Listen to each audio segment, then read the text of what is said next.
We're here to discuss ISIS and the recent attacks on November 12th and 13th, which happened in Beirut and Paris, respectively, leading up to 46 deaths and 130 in Paris.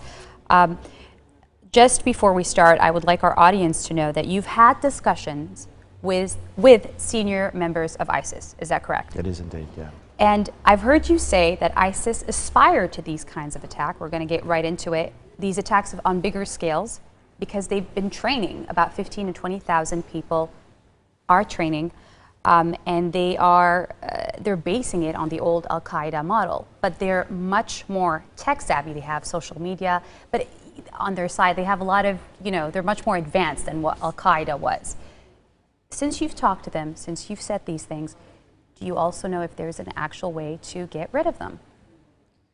Well, the reality that ISIS have created over the last couple of years is something that no other modern terrorist organisation has been able to do, and that is command and control a large area of land, and they can still control to this day an area from the eastern edge of Aleppo in the eastern Syria right through to Mosul in western Iraq. The border between Iraq and Syria is now defunct. The area of land that they control is roughly the size of Jordan. There is no state military who is capable of taking them on the ground at this point. So what they've achieved in terms of areas that they control is very significant.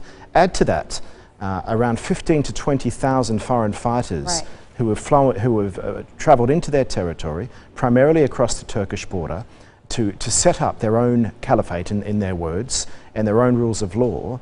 This is something which has actually been a feeding mechanism for people who might not otherwise be attached to the ideology, but are still impressed by what they see. So ISIS, as it is now, is a very formidable organisation.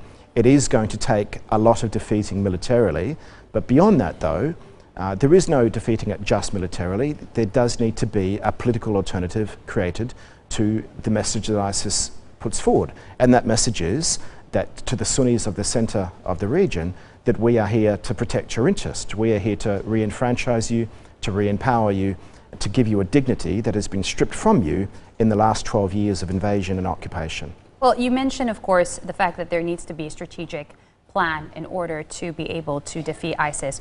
That also has to involve major regional powers. Russian President Vladimir Putin arrived to Iran this morning, and U.S. Secretary of State John Kerry is in the UAE to meet with Emirati and his Saudi counterparts. Now, on a bigger scale, it's always been Russia allied to Iran and the U.S. with its Saudi ally.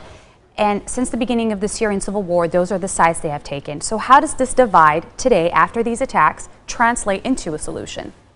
I think there's a broad and growing recognition that there is a common interest in ISIS being defeated one way or another. This organisation does pose a threat to all of the stakeholders in the region. You've mentioned most of them: Russia, Saudi Arabia, Iran, France now, Turkey. obviously. France obviously has taken Britain a stake. also. The UK wants to. All of these players do need to get together at some point and thrash out whether there is a solution to the threat that ISIS poses, but beyond that, what this means for the post-Ottoman nation-state order that is more or less bound together the centre of the region for the last 100 years. All of these things are in play, and ISIS has made them in play, and it's going to take at least 5 to 10 years, I would have thought, before we have any clarity on where this goes from here. Right, but a key issue that they've had, a major issue that they've had, is always this ambiguity when it comes to President Bashar al-Assad's future.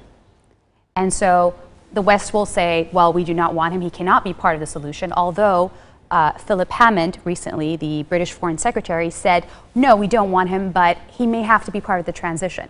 So how does Assad's future come into play here? It's a major negotiating chip. It's the card that the Russians and the Iranians have to play when they see it fit to play.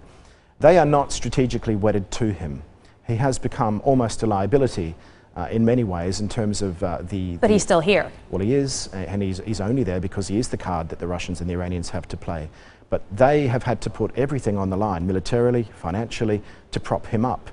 There have been 2 occasions, late December 2012 and 3 months ago, where the rump of Syria that he controlled was at great risk of falling.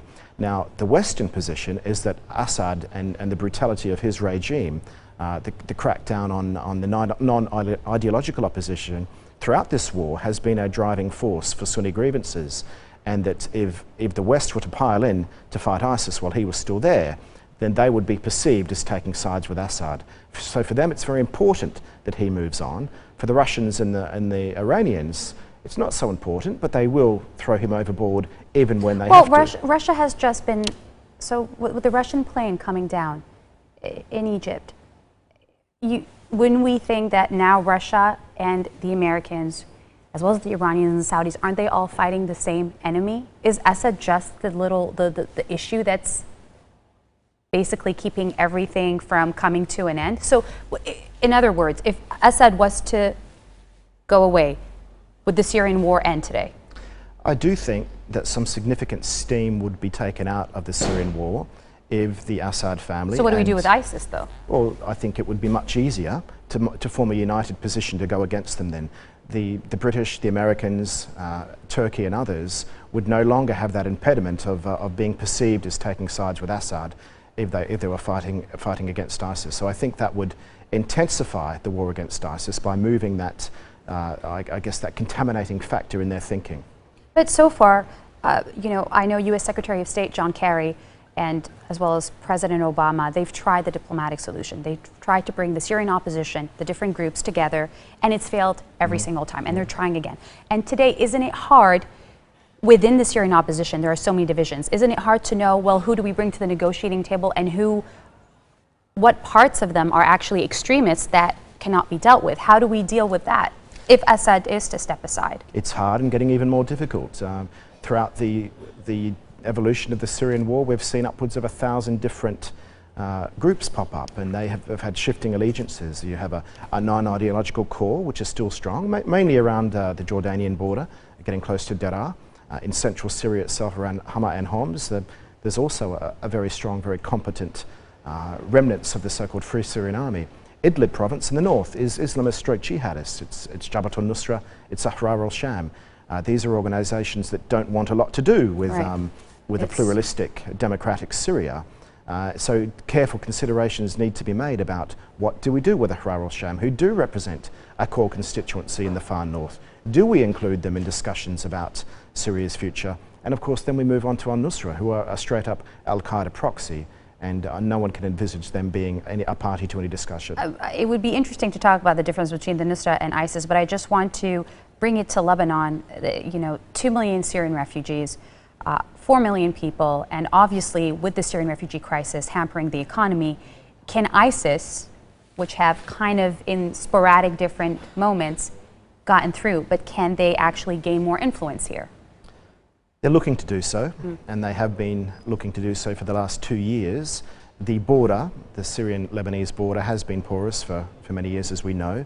However, the Lebanese military, and it must be said Hezbollah, have done a lot to tighten that border. It is now much more difficult to cross than it used to be.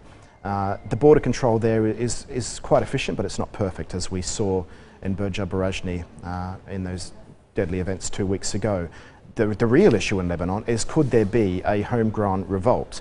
Is there enough of a constituency in this country who would adhere to the ISIS ideology? And I think the answer so far is no. There's not a critical mass of those people. There are individuals, there are small cells, but could they pose an existential threat to the state as it is now? I think the answer is in the negative. All right, I just have one last question. You know, the France's Prime Minister Manuel Valls said that there is a chemical attack that ISIS could be planning. Are we overestimating ISIS, or is this something to worry about? They've certainly got chemical weapons. They've used them twice against a small community in Merah in northern Syria, just on the Turkish border. Can they export them? This is something that they're aspiring to do. It's a difficult thing to do, but they've surprised us in the last 2 weeks with their reach and capacity. I think we have to reconsider whether they are able to export this particularly potent threat, which would clearly be a tipping point in terms of the global response to them. Right. Hopefully it wouldn't get to that point. Do you believe it will?